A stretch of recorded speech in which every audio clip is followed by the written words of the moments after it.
Halo kawan-kawan mahasiswa Prodi Pembangunan Sosial Universitas Gunung Kidul. Senang sekali bisa menyapa kalian semua di sesi penjelasan kita hari ini. Nah, buat kalian, para calon pekerja sosial, materi kali ini tuh bener-bener krusial banget ya. Kenapa? Karena kita bakal ngebahas cara menguasai metode-metode pencegahan sindrom mahasiswa psikologi. Fungsinya ini jelas dan tegas banget. Ini bakal jadi tameng kalian buat melindungi kapasitas mental kalian. Jadi kalian bisa terus melayani masyarakat tanpa harus ngerasain yang namanya kelelahan ekstrem atau burnout. Pokoknya kita mau mastiin kalian tetap tajam, sehat, dan pastinya profesional dalam ngejalanin peran yang menuntut ini. Nah, biar gampang dipahami, kita udah nyiapin 6 topik utama nih. Pertama, pengenalan sindrom mahasiswa psikologi. Terus, 3 pemicu kognitif utama. Ketiga, sindrom semu versus depresi real. Keempat, praktik self-assessment yang objektif. Kelima, membangun emotional detachment sehat. Dan terakhir, pemanfaatan fasilitas konseling kampus. 6 langkah terstruktur ini sengaja dirancang khusus buat ngebekalin kalian sama batasan profesional yang pastinya esensial banget buat karir jangka panjang kalian nanti di lapangan.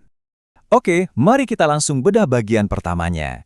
Kalian pernah nggak sih pas lagi belajar tentang suatu gangguan mental yang lumayan berat di kelas, tiba-tiba kalian berhenti baca dan mikir, wah, jangan-jangan aku punya gejala ini nih. Ayo ngaku. Kalau iya, tenang aja. Kalian sama sekali nggak sendirian kok.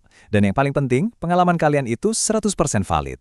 Perasaan cemas yang kalian rasain tadi itu sebenarnya ada nama ilmiahnya loh.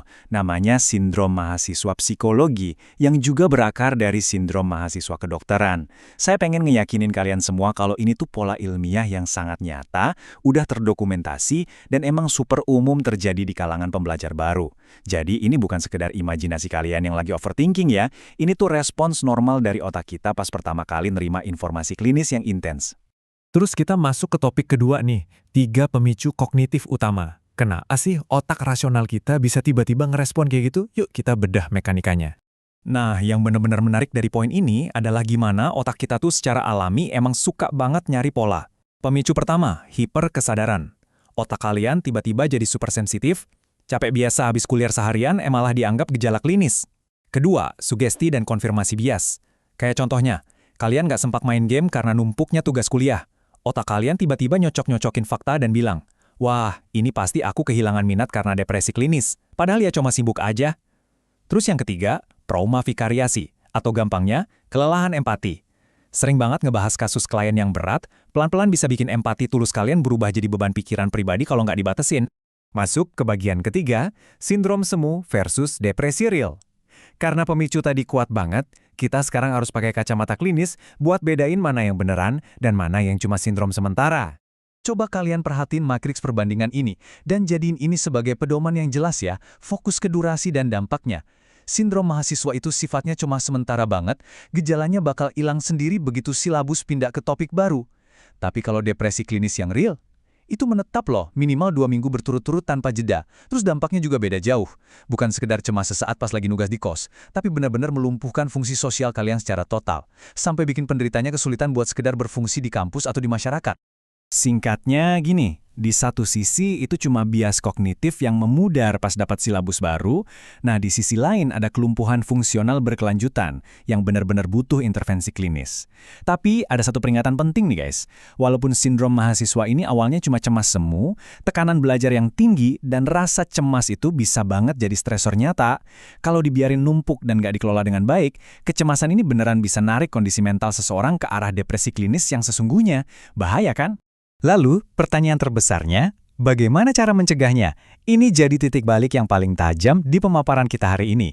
Gimana caranya kita ngubah pemahaman teori klinis ini jadi skill perlindungan diri yang benar-benar praktis buat karir kalian nanti? Untuk menjawab itu, kita bahas poin keempat kita, praktek self-assessment yang objektif. Di sini kalian dituntut buat punya objektivitas yang nggak bisa ditawar lagi. Sebagai calon pekerja sosial, tolong pegang aturan emas ini baik-baik. Kalian nggak boleh, sekali lagi, nggak boleh ngelakuin self-diagnosis cuma modal bacaan diktat kuliah atau catatan dosen. Itu literally bias banget. Diagnosis klinis yang sebenarnya tuh selalu butuh alat ukur yang tervalidasi dan penilaian dari profesional murni kayak psikolog atau psikiater. Kalian harus ngehormatin instrumen objektif dari profesi ini, nggak bisa main tebak-tebakan sendiri. Sekarang kita lanjut ke poin kelima, membangun emotional detachment sehat. Nah, menjaga objektivitas yang barusan kita bahas bakal membawa kita langsung ke keterampilan yang paling kritis banget buat seorang pekerja sosial. Nah, poin krusialnya ada di sini. Kalian harus bisa misahin empati dari simpati yang merusak. Empati itu berarti kalian ngerti banget rasa sakit dan luka klien kalian. Tanpa ini, ya kalian nggak bakal bisa bantu mereka secara optimal. Tapi, kalau kalian udah masuk ke tahap simpati yang berlebihan, kalian itu ibarat spons yang nyerap semua penderitaan mereka sampai akhirnya ngerusak mental kalian sendiri.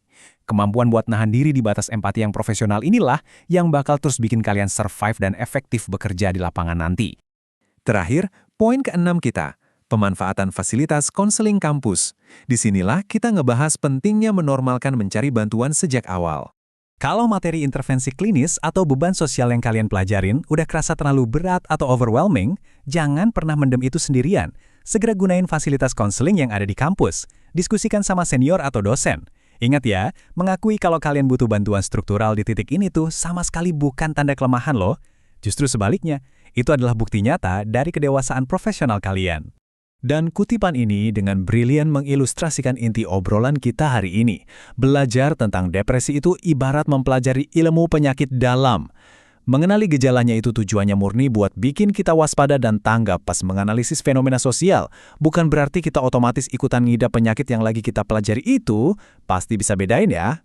Sebagai penutup nih, saya mau ngasih satu pertanyaan provokatif buat kalian renungin.